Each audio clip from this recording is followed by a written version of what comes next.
We are the Maryland Museum of African American History and Culture, and tonight we have a program in collaboration with the Smithsonian affiliates on the Green Book.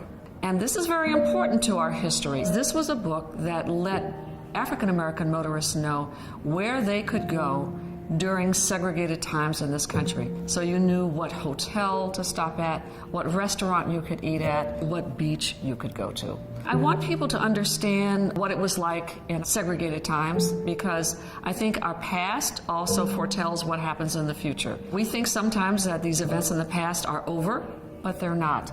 Sometimes they creep their ugly head up again. The documentary is an introduction into this travel guide that was founded in 1936, that was published for about 30 years, and it's a microcosm, it's an entry point and a roadmap into a lot of different stories in American history. And we are so excited to bring these films out into the communities every February, which is one of the reasons we love partnering with Comcast. Comcast is hosting this film as a way to showcase the great partnership we have with the Smithsonian Channel and to honor the contributions of African Americans as a part of Black History Month. I'm here because I find it interesting, not only from the perspective of it being shown, but from a life perspective, thinking about as an African American and one whose parents and grandparents were raised in the South and lived in the North, and those travels back and forth through that area.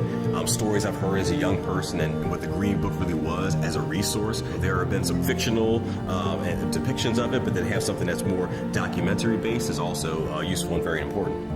I think it's great that Comcast sees the benefit of giving value in a book that sets forth an institutional setting of equity as well as dignity. And I think the Comcast stands for that in terms of how it televises and who they televise.